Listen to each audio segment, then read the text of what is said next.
not be rounded up, and that includes, people who are pregnant. In other words, anchor babies are going to be pretty safe.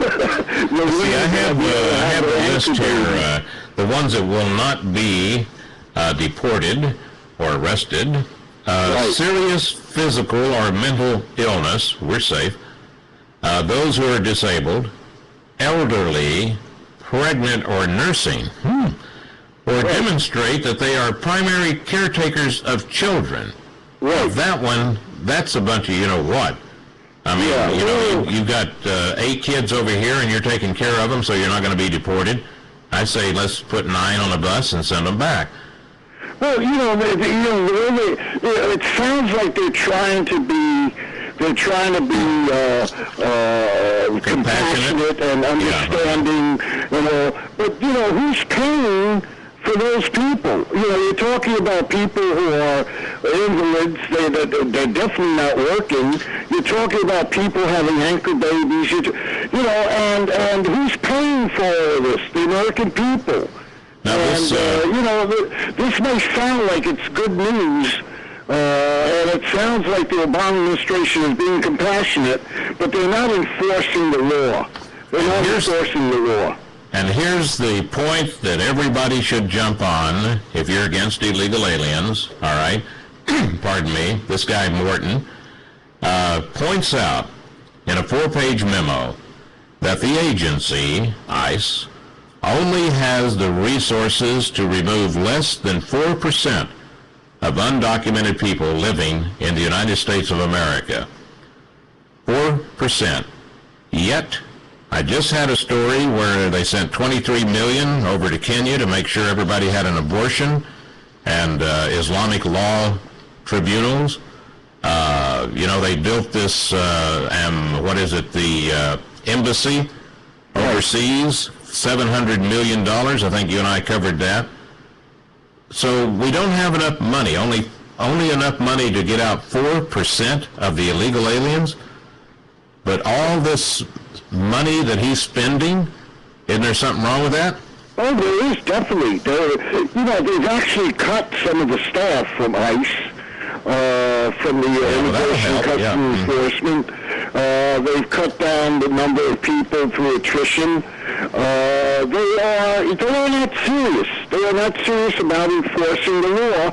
And then when a state decides they're going to do it, they decide that they're going to sue that state and drag them through court, knowing full well that the Supreme Court in 1976 said that states had a right to protect their sovereignty.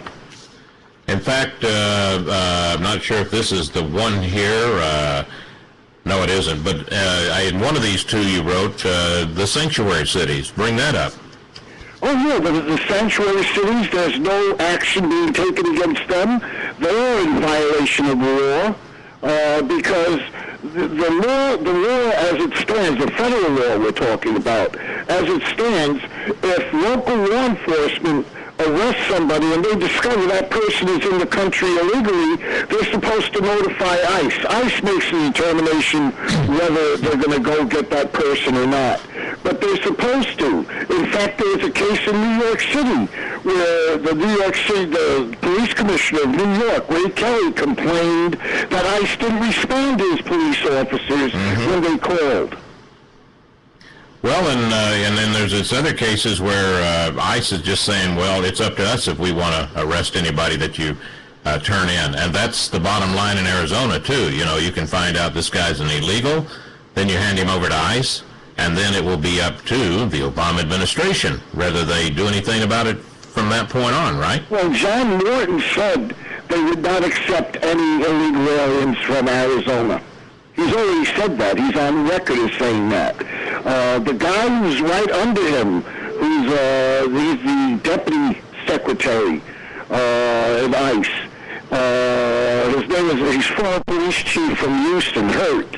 H-U-R-T-T. He is sanctuary cities, and he's the guy that's supposed to coordinate with local law enforcement agencies the apprehension of illegal aliens. I think he is connected with the guy Rodney, the police officer in Houston that was murdered by an illegal alien.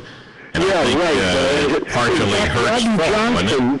Johnson, he's an African American, as is Hart, and Rodney Johnson's wife blasted him when he got the job in Washington, saying that he should not have that job because he never did anything about illegal aliens while he was police chief of Houston. And where else was he? Phoenix or somewhere? Phoenix, right, Phoenix. Yeah, the other city, yeah. Yeah. And when you say, in the report that they can only deport 4%, all right? So now to solve that, because they don't have enough money, then they fire ICE officials. So then their story will be, well, now that we don't have as many officials as we had, we can only deport 3%. Isn't that amazing? That's probably the latest story. It's going to come out.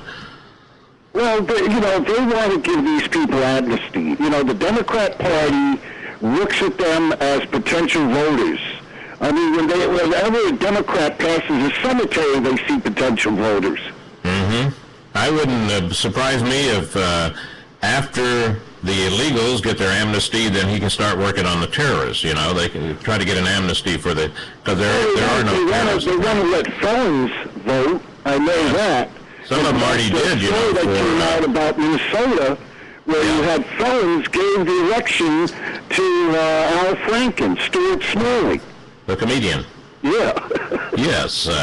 Now then, another story, pardon me, you did on James R. Clapper Jr., and believe it or not, Jim, this morning, he made the news. U.S. spy chief, nominee, warns of North Korea's direct attacks, and this guy has served U.S. intelligence community for 46 years, but basically he's saying North Korea's sinking of a South Korean warship may herald a dangerous new period. And he is the nominee to be U.S. Director of the National Intelligence. He's going to replace Admiral Dennis Blair. But you wrote a very interesting story about him. We got a minute before the break, but let's get into it. Retired Air Force general, right? Right. He's actually right now. I think he's working for the Department of Defense, Undersecretary for Intelligence. So he does have a military intelligence background, and he's a good guy. The problem is that the position itself is nothing but a showpiece. It's an extra layer of bureaucracy that was created as in response to 9/11.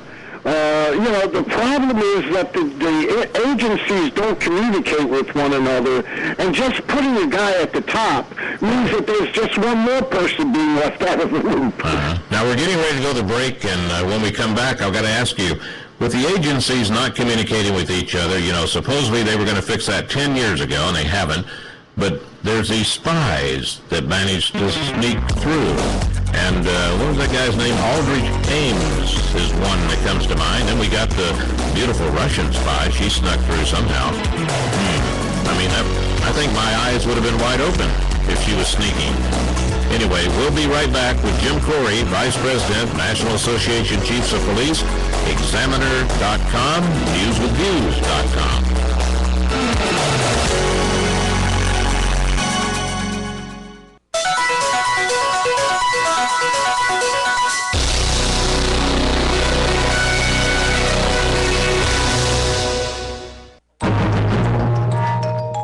Does your furnace need repair?